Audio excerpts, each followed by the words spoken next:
My name is Claudia Wu. I'm one of the co-directors of the Center for Civic Engagement here in Newton North. And in the other work that I do is that I am a consultant and an attorney for the historic preservation field. So we're going to be talking about historic preservation today. And there are many aspects of historic preservation. Obviously, it's a quite complex interdisciplinary field. And, excuse me, I'm a little bit cold. And including what is historic, how much can we infringe on people's constitutional rights as it deals with their property. But today we're going to talk a little bit about the tangible and intangible benefits of historic preservation and some examples of historic preservation, and also bring it into really the recent decade of thinking about historic preservation as well. So the first thing is, why do preservationists care about buildings? First reason that I would put out is that they are irreplaceable resources. And it's similar to an archaeologist looking at an archaeologist site and saying, this is like a rare book, and each page that we pull out is destroying this book. We cannot replace this. So the idea of this really being an irreplaceable resource, this is Mount Vernon. It's kind of the iconic picture of historic preservation. And how do we think about telling the story? Historic preservationists really are storytellers at the bottom of it. We're using all of these tangible resources to explain the story, to help the story come to life. If you go to the Hancock Clark House in Lexington, you walk through the door, you turn left, you walk on the same floorboards, you see the table that Adams and Hancock sat at. You can imagine Paul Revere walking through, telling them that the British were coming and marching in Lexington. So it's these tangible experiences that people have that make it so powerful, and why these are so important to retain. We are very good at retaining the homes of rich, dead, white people, and we have started to, thankfully, also look at other extremely important stories in the history of our nation. This is part of the Slave Dwelling Project, and these are a group of folks who are trying to save slave cabins in particular. Particularly with slavery, it's very, very important because slaves were not able to own anything. If there are no slave cabins, there's literally no tangible evidence that this existed in the United States other than perhaps a town square or something. So these slave cabins, extremely important to preserve. Again, the tangible reminder of our history is so important here. Second reason why it's important to think about preserving historic sites is that these are all really unique environmental resources as well. This is Penn Station, built in 1910, a colossal building. You can see the people in there, how tall these ceilings were. And during 1945, 100 million passengers passed through this building just in 1 year. So you can imagine how much traffic it got. A lot of people feel that this was architectural, probably the height of architecture in New York in some ways. It also gave you a sense for how the architect felt about this young nation, still young, in 1910. Unfortunately, in 1964, there was a call for a sleeker, more modern Madison Garden, which ended up getting built. And the reason I'm showing this here is that one of the statistics that we use is that construction debris makes up about 25% of our waste that goes into landfills. So as we think about these historic buildings, as we think about tearing them down to make room for other buildings, this is a real cost to not only our environment, but also our history as well. Another reason that we think environmentally that these are really reusable green buildings. This building was built in 1453. It's the headquarters for the University of Venice. This is a totally green, energy efficient building. This has been turned into a LEED certified building, and it's good in terms of energy, water, air, all of these things. So the idea that buildings that are green have to be new is really not true. So just an example, these are two more examples. In New York, obviously, the Empire State Building and the laboratory in Pasadena, LEED certified 1932, all up to code. So this really can be done. Not only are we not putting things into the landfill, but we're also making these buildings very useful. The GSA, when they did a study in 1999, actually found that the buildings that they owned that were built before 1920 were more efficient than the buildings that had been built between 1920 and 2000.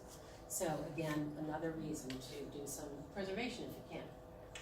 third reason why we think about protecting historic sites is that they create a sense of place, that they have cultural and economic benefits. Some of you probably recognize Route 66.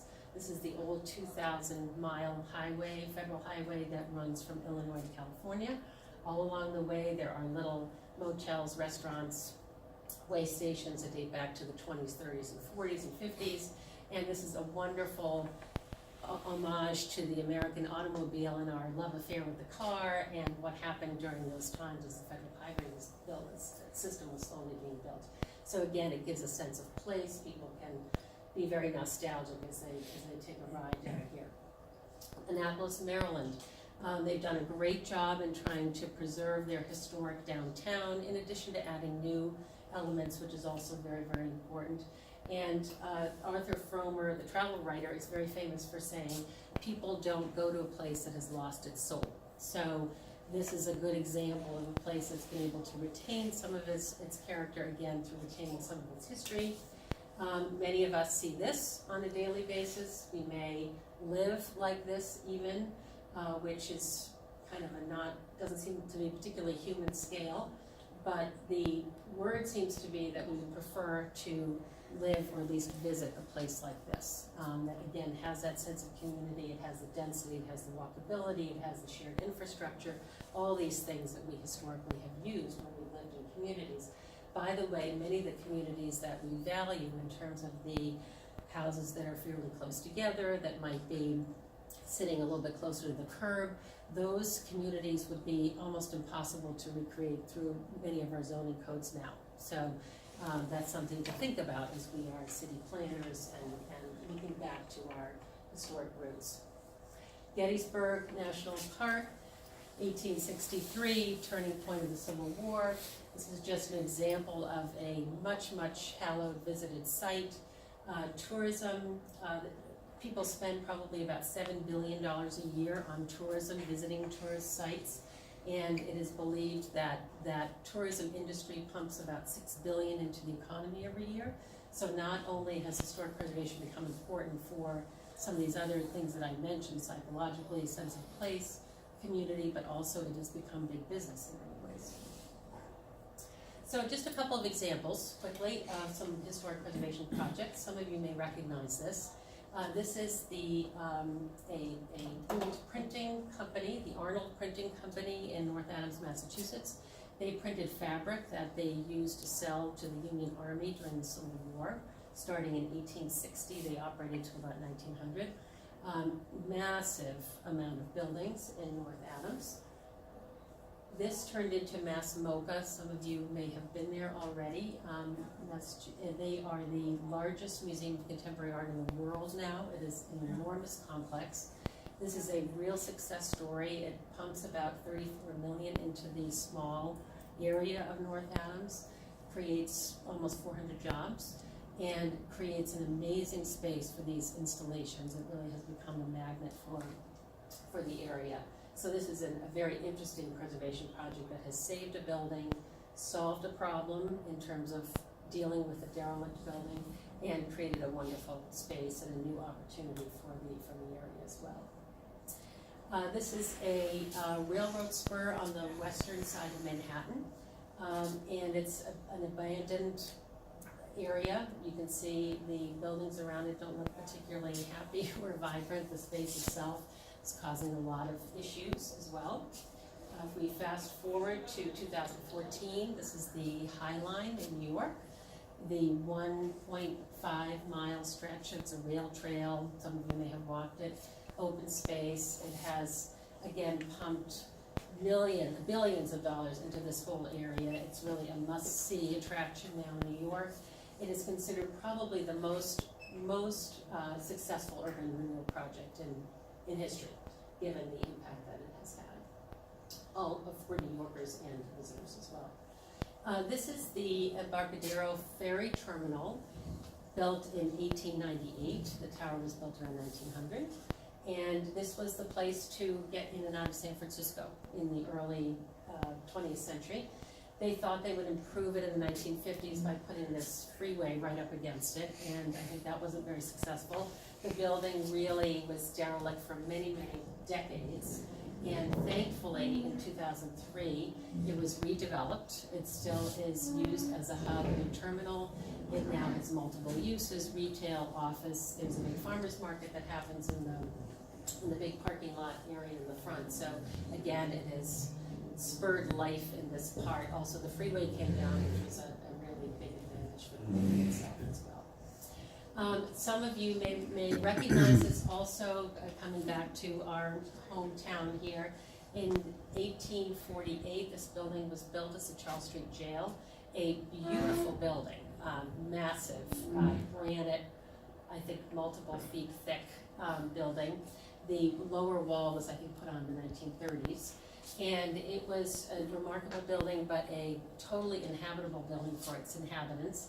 In 1973, the court said that it was unconstitutional to hold people in these facilities because the conditions were so bad it violated the rights of the constitutional rights of the inmates who were there. So this was shut down in 1973 and received a new life a few years ago as a Liberty Hotel. Some of you may have been there. And you can see how they have worked with this atrium that you see on the right-hand side, and they've turned that into their lobby, same staircases and openings that they had when it was actually functioning as a jail. So if it's a fairly expensive hotel, you can also visit the Clink, which is the restaurant that they have developed. You can see the old picture of the cell here on the side, and they've developed this into a really interesting kind of lounge restaurant area as well. So this is the new frontier now of historic preservation. Anything that's 50 years or older could be considered historic. So we're now thinking about things like this. These are golden arches from, we believe, the oldest golden arches from 1953, when it was franchised as the oldest operating McDonald's in down in California.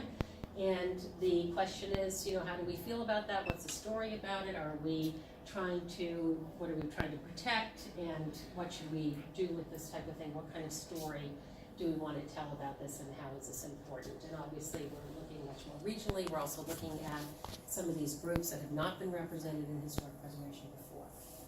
So getting back to our initial cartoon, it is, you can certainly chuckle about the woman trying to save the outhouses, but she has it actually right in the sense that the state archaeologists will tell you that when the central artery came down, some of the most interesting information that came out from about the 18th century citizens in Boston was looking at their toilets and at their outhouses. So that is still true in when we're doing archaeology work. So I'll close on that note. Thank you all for listening. I don't know if we have time or if there's interesting questions, but I'm happy to do that too. So thank you very much.